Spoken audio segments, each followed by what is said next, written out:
4 और 5 नवंबर को एक राष्ट्रवादियों का महाकुंभ होने वाला है, जिसका नाम है दी जयपुर डायलॉग समिट 2023।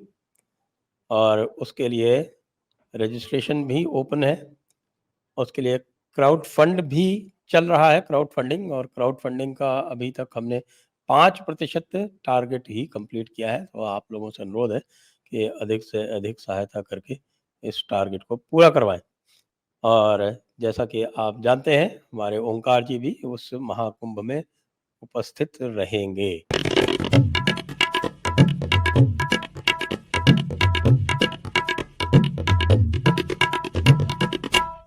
नमस्ते, आप सभी का स्वागत है आज की इस परिचर्चा में। और आज हम बात करने जा रहे हैं कि कैसे G20 ने भारत की राजनीति में उथल पुथल मचा दी है।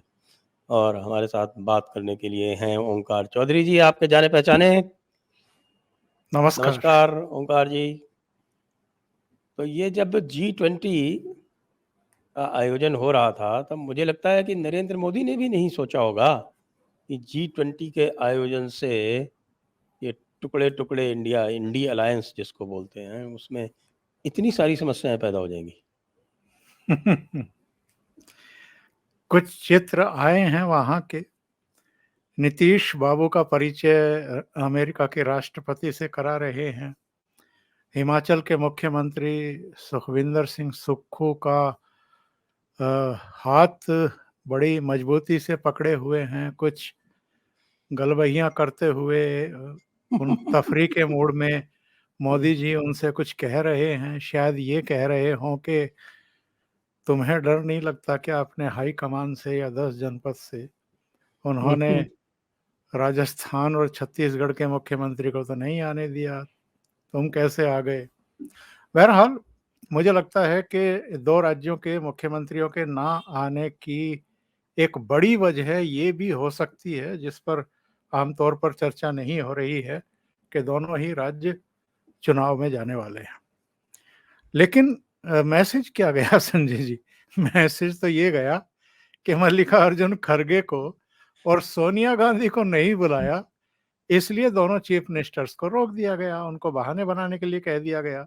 अशोक गहलोत ने ऐसा बहाना बनाया और बघेल साहब ने भी ऐसा बहाना बनाया कि होम मिनिस्ट्री का उसी समय स्पष्टीकरण आ गया कि नो फ्लाई जोन वाली कोई बात ही नहीं है, किसी तरह की कोई पाबंदी ही नहीं है। चाहे चीफ मिनिस्टर हो, चाहे गवर्नर हो, चाहे यात्री विमान हो, किसी को भी नहीं रोका गया है, सभी फ्लाई कर सकते हैं। तो ऐसी बहानेबाजी। और जो बात आप कर रहे हैं कि जिस तरीके से डिनर को लेकर के अब सिर्फ फुटबॉल की नौबत और इनके जो अंतर विरोध हैं वो सामने आए हैं, ये तो और भी हास्यास्पद है। एक तो ये स्पष्टीकरण जारी हो गया एमईए से भी, अनौपचारिक तौर पर ही हुआ, कोई मतलब विधिवत स्टेटमेंट जारी नहीं किया गया। वहाँ के अधिकृत सूत्रों ने बता दिया कि भाई ये कोई पॉलिटिकल पार्टियों का या सर्वदलीय बैठक का तो कोई आयोजन था नहीं।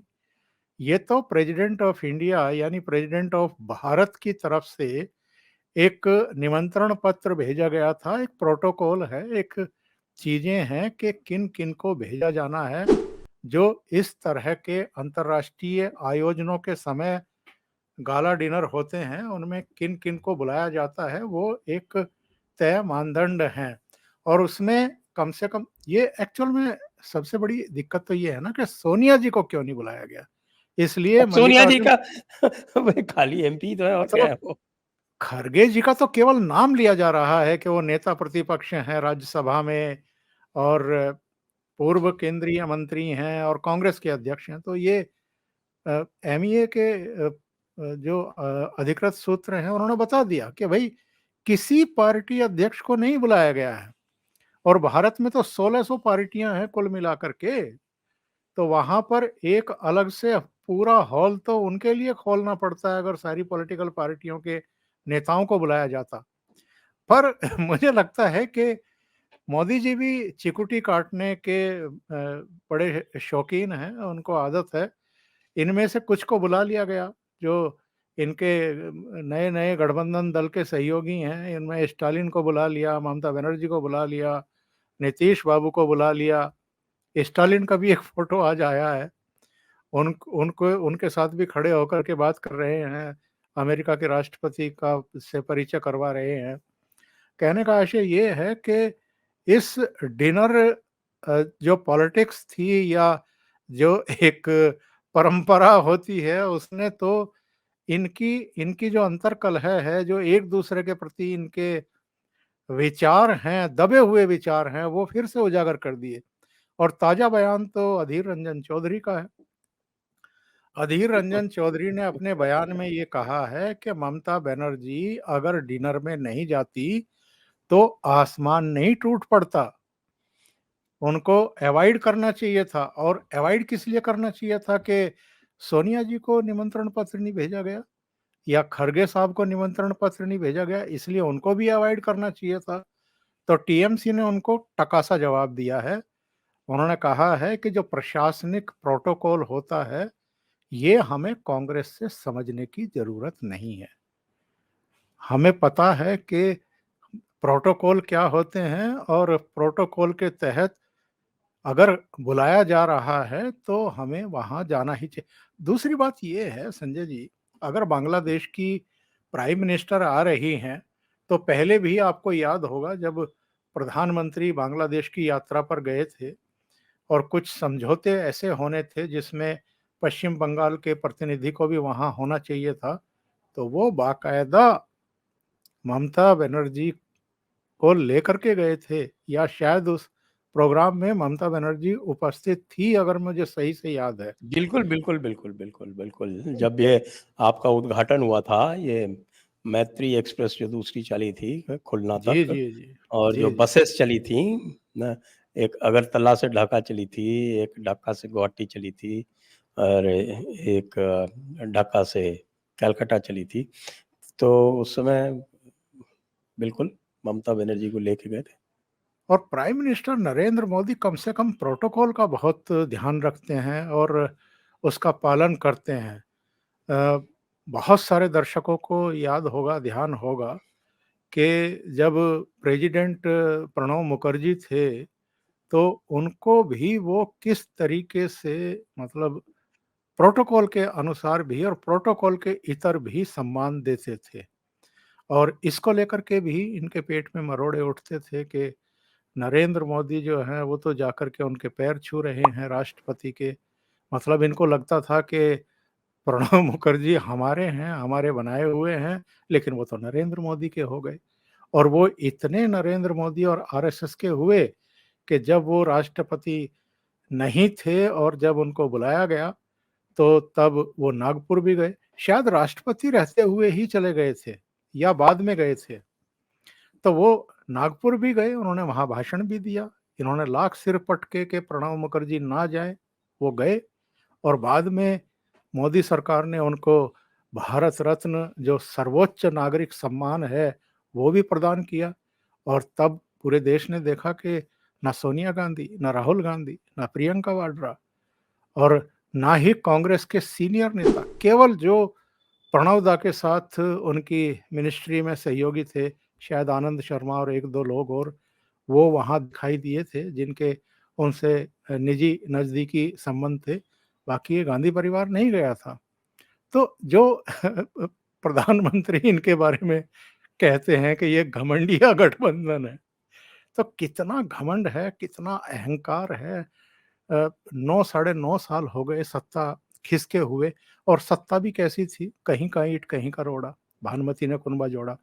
मतलब 1984 के बाद 2014 में नरेंद्र मोदी के नेतृत्व में ही भारतीय जनता पार्टी और एनडीए को पूर्ण बहुमत मिला। वरना 84 के बाद किसी भी पार्टी को या गठबंधन को जो है वो पूर्ण बहुमत हासिल नहीं हुआ था, इंक्लूडिंग अटल बिहारी वाजपेयी। तो मेरा कहने का आशय ये है कि एक ऐसी सरकार जिसकी और ऐसा प्रधानमंत्री जिसकी कूटनीति की पूरी दुनिया कायल दिखाई दे रही है इस समय, और G20 समिट के सफलतम, मतलब आयोजन के बाद तो, और जिस तरीके से नई दिल्ली लीडर समिट डिक्लेरेशन जो है वो सर्वसम्मति से एक्सेप्ट किया गया है, उसके बाद तो उनकी कूटनीति का लोहा माना जा रहा है। तो ऐसे में यहाँ घर के भीतर यानी भारत के भीतर जो कुछ देखने को मिल रहा है ये बड़ा दिलचस्प है। और ये भी देखने वाली बात है कि ये इतना हल्ला कर रहे हैं कि खड़गे को नहीं बुलाया, खड़गे को नहीं बुलाया। बुलाया तो नड्डा को भी नहीं गया। बिल्कुल। और जब इनको निमंत्रण पत्र गया था 15 अगस्त का जो लाल किले की प्राचीर का संबोधन होता है, राष्ट्र को संबोधन होता है, तब खड़गे साहब क्यों नहीं गए? और जब पत्रकारों ने पूछा कि आपकी सीट तो खाली पड़ी रही, आप क्यों नहीं गए? तो बोले कि मेरी आँख में दर्द था। तो लोगों ने पूछा आँख में दर्द था तो आप 24 अकबर रोड तो चले गए, झंडा फहराने के लिए, लाल किले पे नहीं गए आप। तो और कोई नहीं, इससे पहले कम से कम सोनिया गांधी भी दिखाई दे जाती थी वहाँ। चलिए मान लेते हैं सोनिया गांधी की तबीयत खराब होगी या स्वास्थ्य उनको इजाज़त नहीं देता होगा, पर मल्लिकार्जुन खड़गे क्यों नहीं थे? राहुल गांधी क्यों नहीं थे जो देश-विदेश में घूमते रहते हैं और रक्षा नीति, विदेश नीति, अर्थ नीति, पता नहीं कौन-कौन सी नीतियों पर अपना ज्ञान बघारते रहते हैं। तो हिम्मत पैदा करो ना अपने भीतर के, सामने बैठ कर के आप देश के नेतृत्व की बातें सुनें और उनको सहें। सहें इस मायने में कि जो कुछ वो कह रहे थे लाल किले से, वो तो ऐसी बहुत सारी बातें थी जो ये कांग्रेस और जो विपक्षी दल हैं, वो उसको सहन नहीं कर पाए। और बाद में जिस तरह की टिप्पणियाँ आनी शुरू हुई, हालाँकि बहुत चालाकी से वो अपने वक्तव्य देते हैं लाल किले की प्राचीर से, और अब तो बहुत सारी ऐसी चीज़ें हैं जिन पर उन्होंने बोलना ही बंद कर दिया है, टच करना ही बंद कर दिया है। पाकिस्तान का पूरे भाषण में नाम ही नहीं लिया। इसी तरीके से वो अपनी सरकार के विज़न के बारे में तो बताते रहे कि हम क्या-क्या करने वाले हैं या हमारी क्या योजनाएँ हैं या हमने क्या किया है। पर कम से कम विपक्षी दलों पर कोई बड़ा प्रहार करने से वो बचे। तो ऐसे में मतलब वहाँ वहाँ के प्रोटोकॉल का आपको ध्यान नहीं था। यहाँ के प्रोटोकॉल का इतना ध्यान था डिनर का कि नहीं निमंत्रण पत्र आया तो आप इतने किलस गए कि आपने अपने 2 मुख्यमंत्रियों को भी वहाँ जाने से रोक दिया। जी। और अब इस इंडी अलायंस की जो मीटिंग हुई थी पिछली मुंबई की, उसकी बहुत सी बातें जो हैं अब छन-छन के बाहर आ रही हैं। और उनको सुनने से तो ये लगता है कि वास्तव में स्थितियाँ तो इनके लिए विकट ही होती जा रही हैं, क्योंकि बताते हैं कि जातीय जनगणना के मुद्दे पर इनमें मतभेद हो गए और जातीय जनगणना को ये वहाँ पर घोषणा करना चाहते थे। वो नहीं हुआ क्योंकि उस पर मतभेद उद्धव ठाकरे ने भी व्यक्त किया और ममता बनर्जी ने भी किया। उसके बाद ये भी बताया गया कि भगवंत मान ने तो वहाँ भिड़ी मीटिंग में कह दिया कि पंजाब में कोई शेयरिंग नहीं होगी। तो इसके बाद अब आप देख रहे हैं कि पूरे दमखम से राजस्थान, छत्तीसगढ़ और मध्य प्रदेश में चुनाव लड़ने जा रही है आम आदमी पार्टी। तो इन घटनाक्रमों को आप कैसे देखते हैं? देखिए सर के बारे में तो पहले से ही ये बिल्कुल अ, विश्वस्त थे हम और आप भी कि ये लंबे समय तक कांग्रेस के साथ नहीं रहेंगे, किसी गठबंधन में नहीं रहेंगे। क्योंकि रहने का कोई मतलब भी नहीं है और उनकी कोई मजबूरी भी इधर नहीं है। उनकी मजबूरी बस सबको साथ लेने की तब तक थी जब तक कि वो दिल्ली सेवा कानून का विरोध करना था राज्यसभा में।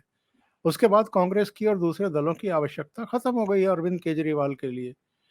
वो तो पहले ही सौरभ भारद्वाज के ज़रिए कहलवा चुके थे कि अगर लोकसभा चुनाव में कांग्रेस दिल्ली और राजस्थान की तरफ ना देखे, दिल्ली और पंजाब की तरफ ना देखे, तो हम राजस्थान और मध्य प्रदेश के विधानसभा चुनाव की तरफ भी नहीं देखेंगे। पर सर जी की तो यात्रा हो चुकी, छत्तीसगढ़ की भी, मध्य प्रदेश की भी, राजस्थान पर भी प्रवचन वो दे चुके हैं, बता चुके हैं, वो तीनों राज्यों में लड़ने वाले हैं। इसके अलावा भी अगर आप देखें, तो जिस तरीके से अरविंद केजरीवाल का एटीट्यूड रहा है, वो तो ये शो करता है कि कांग्रेस के साथ वो अब और नहीं चलेंगे। अब ये देखना दिलचस्प होगा कि ये कांग्रेस की तरफ से पहल होगी या इनकी तरफ से पहल होगी, एक दूसरे के सिर पर वो ठीकरा फोड़ने की कोशिश करेंगे। और भगवंत मान का आप बता ही रहे हैं, दिल्ली का भी बिल्कुल क्लियर ही है। दिल्ली में भी सभी सीटों पर अरविंद केजरीवाल लड़ेंगे लोकसभा चुनाव।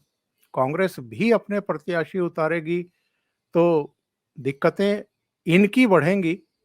अ, अरविंद केजरीवाल का तो मुझे लगता है कि सबको पता है, 2014, 2019 दोनों में ही कम से कम दिल्ली में तो खाता नहीं खुला था इनका।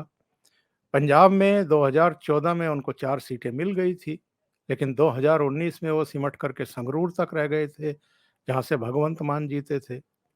बाद में वो सीट खाली की तो एक और मान वहाँ से जीत गए जो आतंकवादियों की पैरोकारी करते हैं, सिमरनजीत सिंह मान। तो इनका तो बिल्कुल क्लियर है।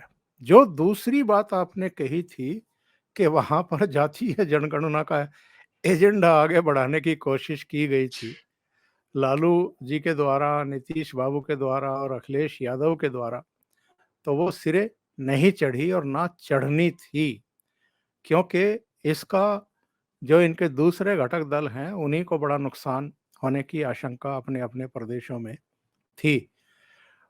मतभेद के और बहुत सारे कारण जो हैं वो इनके बीच पनप रहे हैं। अब जैसे इंडिया जब नाम रखा गया था, इसको लेकर के भी सुनते हैं कि ना तो ममता बनर्जी बहुत खुश थी, ना नीतीश बाबू खुश थे। कुछ और दलों ने भी उस पर नाखुशी ज़ाहिर की थी। और अब चूँकि प्रधानमंत्री नरेंद्र मोदी ने उस गठबंधन का पता नहीं कहाँ-कहाँ से वो शब्द ढूँढ करके ऐसे निकाले गए थे कि उनके पहले अक्षर ले लें तो इंडिया बन जाए। अब उसकी भी हवा निकाल दी, भारत को प्रमोट करके कि अब जो ब्रांडिंग है वो हम भारत के तौर पर ही करेंगे, इंडिया के तौर पर नहीं करेंगे। हालाँकि किसी तरह का कोई नोटिफ़िकेशन जारी नहीं हुआ है, किसी तरह का कोई संशोधन नहीं हुआ है, किसी तरह के स्टेप नहीं उठाए गए हैं। अभी 18 तारीख से जब सेशन होगा, स्पेशल सेशन होगा, उसमें होगा कि नहीं होगा ये वो भी संकेत अनुराग ठाकुर ने दिए कि इसकी ज़रूरत नहीं है। संविधान में ऑलरेडी इंडियाज़ वो मतलब इंडिया ही भारत है, इस तरह कह कर के शब्दों का इस्तेमाल किया गया, तो हमें ज़रूरत क्या है? तो लेकिन उन्होंने अपनी प्राथमिकता बड़े अच्छे तरीके से G20 में भी ज़ाहिर कर दी, जहाँ वो बैठे थे, अध्यक्षता कर रहे थे। वहाँ भी भारत के नाम की ही रोमन में एक पट्टिका लगी हुई थी। राष्ट्रपति ने जो निमंत्रण पत्र भेजा वो भी प्रेसिडेंट ऑफ भारत के नाम से ही भेजा। तो उस राह पर तो वो निकल पड़े हैं। और जिस तरीके से सूर्य मंदिर का, कोणार्क का, समय चक्र का उनके बैकग्राउंड में रखा होना, या नालंदा यूनिवर्सिटी की खंडित जो बिल्डिंग है उसका स्ट्रक्चर जो है पीछे प्रदर्शित होना, वो बता चुके हैं कि हम अब इसी राह पर आगे बढ़ेंगे। आज का जो ताज़ा अ, एक बयान उद्धव ठाकरे का आया है, मैं उसका उल्लेख करना चाहता हूँ संजय जी। उन्होंने जलगाँव में एक सभा को संबोधित करते हुए इतना विवादित बयान दे दिया है जिसका कोई ठिकाना नहीं है। और उस पर तो जो वीएचपी के इस समय सर्वे सर्वा हैं आलोक जी, उनका एक बयान आ गया है और उन्होंने उद्धव ठाकरे पर बहुत बड़ा हमला किया है, ये कहते हुए कि आपके पिताजी तो हिंदुत्व के लिए और इस खोज के लिए, यानी भगवान राम के मंदिर के निर्माण के लिए पूरी तरीके से समर्पित थे। लेकिन आपका जो रुख दिखाई दे रहा है और आपके जिस तरह के बयान आ रहे हैं, ये तो बेहद अनफॉर्चुनेट हैं, दुर्भाग्यपूर्ण हैं। और उन्होंने कहा क्या है, बहुत सारे दर्शकों को शायद पता भी लग गया हो। उन्होंने कह दिया है कि जब भगवान राम के मंदिर के को लोकार्पित किया जाएगा तो उस समय उसी तरह का कोई अटैक कराया जा सकता है राम भक्तों पर, जिस तरह गोधरा में कराया गया था। तो ये बेहद विवादित बयान, और इससे पता चलता है कि उनकी राजनीतिक समझ कितनी है और वो किस स्तर के नेता हैं या उनके सलाहकार किस तरह के हैं। इस बयान से इनको क्या सियासी फायदा, राजनीतिक लाभ होने वाला है महाराष्ट्र में ये तो वो ही जानते होंगे। इससे वोट घटेंगे या बढ़ेंगे उनको पता चल भी जाएगा। लेकिन इस तरह के आपत्तिजनक बयान देना, बेसिर पैर की बातें करना, और जो अ, आलोक कुमार हैं उन्होंने तो ये भी कहा, आलोक कुमार ने नहीं किसी और बीजेपी प्रवक्ता ने कहा, शायद शहजाद पूनावाला का बयान आ गया, कि ना तो उस समय की जैसी परिस्थितियां थी वैसी परिस्थितियां हैं, ना अब वैसी वैसी सरकारें हैं। आज अगर कोई इस तरह की हिमाकत करने की कोशिश भी करेगा तो उसका तो पुख्ता इलाज हो जाएगा। और ये क्यों भूल जाते हैं इस तरह की बातें करते हुए कि उत्तर प्रदेश में अब योगी आदित्यनाथ चीफ मिनिस्टर हैं।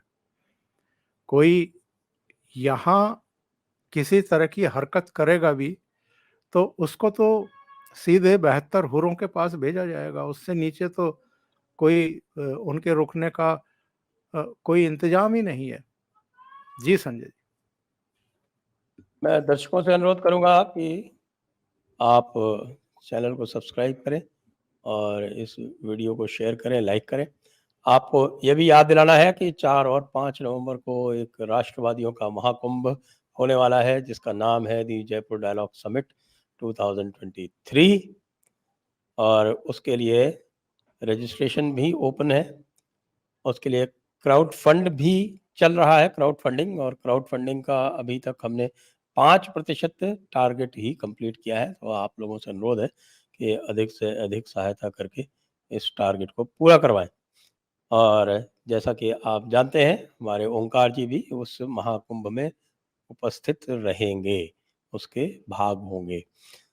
तो अब ये बताएं कि इस सब के परिप्रेक्ष्य में यहाँ पर इतनी राजनीतिक उठापटक चल रही है, ऐसा लगता है कि पूरा का पूरा जो इंडी अलायंस है वो अत्यंत आशंकित रहता है कि भाई ये प्रधानमंत्री जो है वो कौन सी और नई चाल चल देंगे। तो यदि इतना ये आशंकित और आतंकित रहेंगे तो ये आगे क्या कर पाएंगे? और साथ में जो इनके प्रधानमंत्री के जो प्रत्याशी हैं, वो ब्रसल्स में और फ्रांस में वहां जाकर वो पता नहीं क्या भारत के विरोध में क्या-क्या बातें कर रहे हैं। संजय जी, सबसे बड़ी इनके सामने विडंबना क्या है? ये मेरे विचार से अगर हम 2002 से ही लेकर के चलें तो 2002 से ही नरेंद्र मोदी से लड़ रहे हैं। कांग्रेस तो कम से कम लड़ी रही है गुजरात के समय से ही, और वहां भी 3 चुनाव में नरेंद्र मोदी ने पूर्ण बहुमत हासिल किया और सत्ता में वापसी की। 13 साढ़े 13 साल वहां के चीफ मिनिस्टर रहे। कांग्रेस वहां इनका बाल बांका नहीं कर पाई, और पिछले 9 साढ़े 9 साल से वो देश का प्रतिनिधित्व कर रहे हैं, नेतृत्व कर रहे हैं। यहाँ भी आप देख लीजिए, बाय डिफ़ॉल्ट जो राज्यों में सरकारें बनती भी हैं विपक्षी दलों की और कांग्रेस की, उसको अगर हम छोड़ भी दें, तो अधिकांश जो मतदाताओं का रुख रहा है, वो भारतीय जनता पार्टी के प्रति नफ़रत वाला तो किसी भी राज्य में देखने को नहीं मिला है। यानी उनकी हार भी हुई है तो वो सम्मानजनक तरीके से हार हुई है। एक छत्तीसगढ़ को अगर हम छोड़ दें पिछली बार का, तो बाकी जगहों पर ऐसा नहीं हुआ है कि भारतीय जनता पार्टी का एक तरफा कहीं सोपड़ा साफ हुआ हो। इवन पश्चिम बंगाल में भी जब ममता बनर्जी तीसरी बार मुख्यमंत्री बनी, तो भारतीय जनता पार्टी जो है वो 3 से 77 सीटों पर पहुंच गई थी। तो ये बताता है कि भारतीय जनता पार्टी, मतलब ऐसा नहीं है कि लोगों ने कहीं पूरी तरीके से उसको रिजेक्ट करने का कोई भाव प्रदर्शित किया हो। तो मेरा कहना ये है कि 2002 से लेकर के और 2023 में अब हम हैं, 2024 दस्तक दे रहा है, और उससे पहले 5 राज्यों में चुनाव नवंबर-दिसंबर में हो जाएंगे। अगर लोकसभा की भी हम बात करें तो बस 6 महीने बीच में पड़े हुए हैं। 6 महीने के बाद तो ढोल डफड़े बजने शुरू हो जाएंगे, टिकटों का वितरण शुरू हो जाएगा, टूट-फूट शुरू हो जाएगी, इधर से उधर आवागमन शुरू हो जाएगा, और प्रधानमंत्री का जो एक तौर तरीका रहता है कि 3 महीने, साढ़े 3 महीने पहले से अलग-अलग राज्यों में जाकर के अलग-अलग जो अ, उद्घाटन करने होते हैं, जो ज़मीन पर परियोजना प्रोजेक्ट उतर गए हैं, वो शुरू हो जाएगा और जो नए प्रोजेक्ट हैं, उनके शिलान्यास वगैरह करने शुरू कर देंगे और वो जनसभाएँ वगैरह पूरे देश में एक माहौल शुरू हो जाएगा। लेकिन मेरा कहना ये है कि ये लोग जिस नरेंद्र मोदी को हराना चाहते हैं, सत्ता से बाहर करना चाहते हैं, कुर्सी से उतारना चाहते हैं, क्या उस नरेंद्र मोदी को ये ठीक से समझ भी पाए हैं आज तक? और अगर आप जिससे आपकी लड़ाई है, उसको अगर आप ठीक तरीके से समझ नहीं पा रहे हैं, उसकी ताकत को, उसके माइनस पॉइंट को, तो आप क्या खाक लड़ाई लड़ेंगे? ये गलती ये लगातार पिछले 21 साल से करते आ रहे हैं और इसमें कोई रंच मात्र सुधार मुझे तो कम से कम दिखाई नहीं देता है। और जिनका आपने ज़िक्र किया है कि वो अ, ब्रसेल्स में बैठ कर के और दूसरे यूरोपियन कंट्रीज़ में बैठ कर के जिस तरह के बयान देते हैं और जिस तरह का रिपिटिशन होता है, वहाँ भी वो 3 उद्योगपति उनका पीछा नहीं छोड़ रहे हैं। जिन 3 उद्योगपतियों के लिए नरेंद्र मोदी ने 2014 और 2019 में सरकार बनाई है उनके अकॉर्डिंग और बस उन्हीं के लिए काम कर रहे हैं। तो इस देश की जनता कितनी नासमझ है कि नरेंद्र मोदी केवल 3 उद्योगपतियों के लिए सारे फैसले कर रहे हैं और फिर भी लगातार वो नरेंद्र मोदी को ही चुन रहे हैं और अभी भी जितने सर्वे ओपिनियन पोल आ रहे हैं, उनमें भी यही इंगित है कि एब्सोल्यूट मेजॉरिटी के साथ ही 2024 में वो वापसी करेंगे और तीसरी बार देश का प्रतिनिधित्व करेंगे। तो ऐसे में मतलब कई बार तो बहुत हास्यास्पद लगती हैं इनकी जो अप्रोच है, इनकी जो नीतियाँ हैं, इनके जो बयान हैं और किसी तरह का कोई ब्लूप्रिंट, कोई प्रोग्राम देश के सामने रखते हों या नरेंद्र मोदी से लंबी लकीर खींचने की कोई कोशिश कर रहे हों, ऐसा भी दिखाई नहीं देता। और अगर आपको वाक़ई एक विकल्प पेश करना है देश के सामने कि भाई नरेंद्र मोदी तो बहुत खराब काम कर रहे हैं। पहले तो वो खराब काम सारे बताइए, प्रमाणित करते हुए दस्तावेज़ों के साथ कि इनके इन-इन कदमों से देश को ये नुकसान हो चुका है। फिर आप अपना विज़न डॉक्यूमेंट पेश करिए कि साहब आप ऐसा क्या बेहतर करने वाले हैं जो नरेंद्र मोदी पिछले 9 साढ़े 9 साल में कर नहीं पाए हैं। फिर आपको अपना एक नेता और प्रामाणिक नेता जो है वो सामने प्रस्तुत करना पड़ेगा, जो नरेंद्र मोदी से बेहतर मतलब अपना विज़न रखता हो, उसका एक कद हो, वो केवल राज्य विशेष का नेता ना होकर के पूरे देश में जिसकी स्वीकार्यता हो, जिसकी लोकप्रियता हो, जिस पर लोग ट्रस्ट करते हों, तो ऐसा क्या कोई नेतृत्व आपके पास है? एक भी नेता इनके पास इस कद का नहीं है, जिसको ये कह सके औ और ध्यान मतलब याद करिए संजय जी, जब नरेंद्र मोदी गुजरात के मुख्यमंत्री थे, उसी समय उनका जो कद था, वो राष्ट्रीय स्तर का हो चुका था। उनके बारे में लगातार लोग अलग-अलग क्षेत्रों से ये माँग करने लगे थे कि उनको दिल्ली बुलाइए, उनको आगे लेकर के आइए। अब विपक्ष के पास क्या एक भी चेहरा ऐसा है, जिसके बारे में देश के अलग-अलग कोनों से ये माँग उठ रही हो कि साहब आप ममता बनर्जी को ले आइए या केजरीवाल जी को आगे लेकर के आइए या शरद पवार को ले आइए या केसीआर को आप लाइए या नीतीश बाबू की बड़ी डिमांड है जी, अब तो भारत को की नैया जो है वो नीतीश बाबू ही पार लगाएँगे, ऐसा तो कहीं नहीं। तो ऐसे में इनकी जो भी राजनीति इस समय चल रही है, वो समझ से बाहर की बात है और अब तो बहुत सारे लोगों ने कहना भी शुरू कर दिया है कि ये 2024 तो छोड़ दीजिए, दिसंबर आते-आते तितर-बितर होना शुरू हो जाएँगे क्योंकि सीट शेयरिंग हो नहीं पाएगी, नेतृत्व तय हो नहीं पाएगा।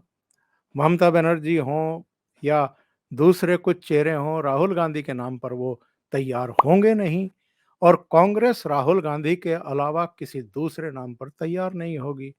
तो ऐसे में तो आप तय मानिए कि जूतम पजार इनके दिसंबर तक शुरू हो जाएंगे। वैसे भी ये देखा जाए तो केवल 4 स्टेट्स ऐसी हैं जिसमें इनका कोई सार्थक समझौता सीट शेयरिंग का हो सकता था।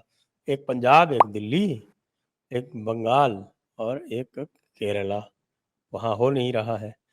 और भारतीय जनता पार्टी का जहाँ हो सकता था वहाँ पहले ही हो गया, यानी कि जनता दल सेक्युलर से, जेडीएस से उनका समझौता फाइनल हो गया है।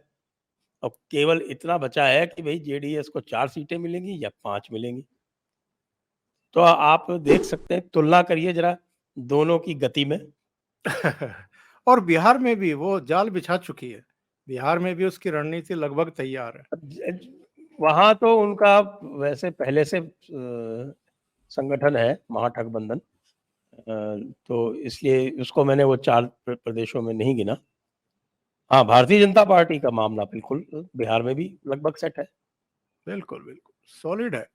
जिनको उनको बुलाना था उनको बुला चुके, गले लगा चुके चिराग पासवान को। आरसीपी सिंह की एंट्री हो गई थी। इसके अलावा जीतन मांझी को ले आए। मतलब वो भले ही छोटी-छोटी पॉकेट्स में उनका असर है, लेकिन वो वहाँ इनको घेरने की तैयारी कर चुके हैं।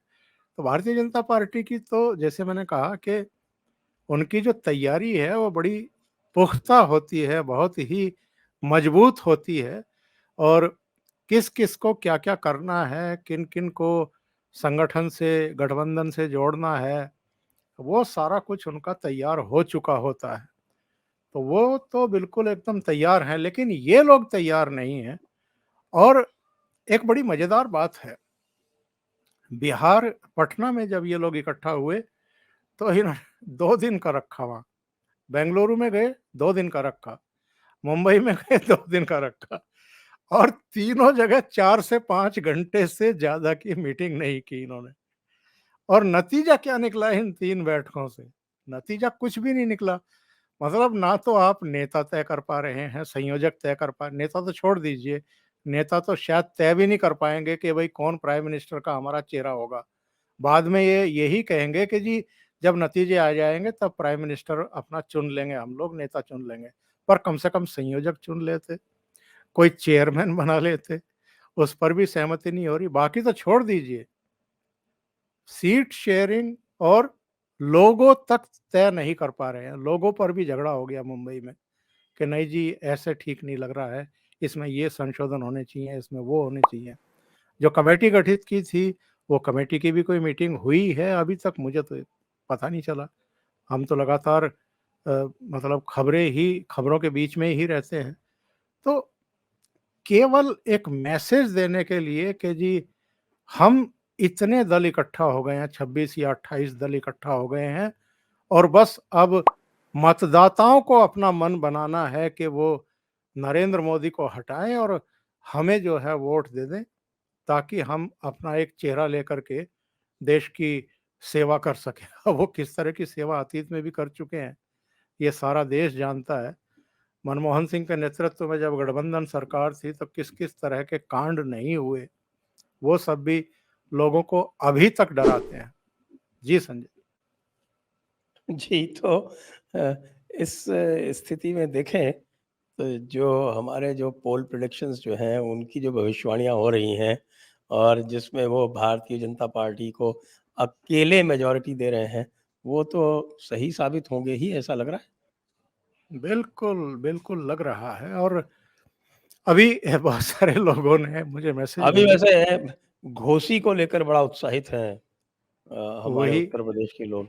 वही मैं बता रहा था कि बहुत सारे लोगों ने मुझे मैसेज भेजे कि जी घोसी में भारतीय जनता पार्टी हार गई, 2024 में क्या होगा? अरे भाई घोसी घोसी एक उपचुनाव था और घोसी भारतीय जनता पार्टी की सीट नहीं है। तो ये मान कर के चलिए कि जो सत्तारूढ़ पार्टी है वो हर चुनाव, हर उपचुनाव, हर सीट नहीं जीत सकती है। बहुत सारे कारण होते हैं ज़मीन पर एक उपचुनाव, एक सीट अगर हार जाती है, तो इससे इसका मतलब ये नहीं है कि 2024 में किसी तरह का कोई संकट नरेंद्र मोदी पर है या जो केंद्र की सरकार है उसके ऊपर है। और घोसी की सीट जीत लेने से इतना भी पगला नहीं जाना चाहिए जितना समाजवादी पार्टी इस समय पगलाई हुई दिखाई दे रही है। ठीक है, कम से कम ये समाजवादी पार्टी से ज़्यादा गंभीरता तो कांग्रेस ने दिखाई थी जब हिमाचल प्रदेश में वो जीती थी और कर्नाटक में जीती थी। मतलब कुछ ऐसा नहीं था कि वो हिरण की तरह उछल रहे थे। उन्होंने थोड़ा गंभीरता दिखाई थी क्योंकि वो जानते हैं कि ये चुनाव में किसी राज्य में वो आएँगे, किसी राज्य में हारेंगे, ये सब सिलसिला चलता रहता है। ओवरऑल आकलन करना होता है। जी। जी हाँ, और इसमें एक और बात भी है, हालाँकि भारतीय जनता पार्टी नेतृत्व को भी जो स्थानीय जो नेतृत्व है उसकी बात सुननी चाहिए, क्योंकि हमें ऐसी जानकारी है कि योगी आदित्यनाथ ने दारा सिंह चौहान को लेने से उनके एक एक प्रकार से कह सकते हैं कि उनकी सलाह ये थी कि वो ना लिया जाए, और इस पक्ष में नहीं थे वो, क्योंकि उनको स्थितियों का पता था, लेकिन उसके बाद भी उनको ओवर रूल करके ये काम किया गया और नतीजा सामने। मैं यहाँ एक बात जोड़ना चाहूँगा संजय जी। भारतीय जनता पार्टी का नेतृत्व तो कई बार इस तरह की गलतियाँ कर रहा है। महाराष्ट्र में भी ठीक है, आपने शिवसेना तोड़ी, उद्धव ठाकरे को बाहर का रास्ता दिखाया और उनके एक विश्वस्त साथी को या कद्दावर नेता को चीफ मिनिस्टर बनाया। एक मैसेज देने के लिए कि भई मराठाओं के प्रति हम मतलब कितना अ, उनका सम्मान रखते हैं और उनके लिए स्पेस देने को तैयार हैं। और साथ में ये भी कि हम सत्ता के भूखे नहीं हैं कि अगर उनकी पार्टी तोड़ दी और उनके 40 एमएलए और 10 निर्दलीय आ गए तो देवेंद्र फडणवीस को ही हम चीफ मिनिस्टर बना रहे हैं। ऐसे पावर हंगर नहीं है। लेकिन उसके बाद शरद पवार को सबक सिखाने के लिए जो कुछ किया गया और अजित पवार और 8 लोगों को जिस तरीके से मंत्री और डिप्टी चीफ मिनिस्टर बनाया गया, उसको महाराष्ट्र के लोग पसंद नहीं कर रहे हैं। और जो मिनिस्ट्रीज को लेकर के 12-13 दिन तक झगड़े करते रहे ये लोग आकर के कि साहब हमको तो ये मिनिस्ट्री चाहिए, उसको लेकर के भी कोई बहुत अच्छा संदेश और संकेत नहीं गया है। और जिस तरीके से अजित पवार वहाँ लगातार अपने चाचा के संपर्क में हैं, उनसे मीटिंगों पर मीटिंगें करते जा रहे हैं और जिस तरह के कन्फ्यूजिंग बयान शरद पवार की तरफ से आए हैं, उसको लेकर के भी लोगों की कुछ नाराजगियां हैं।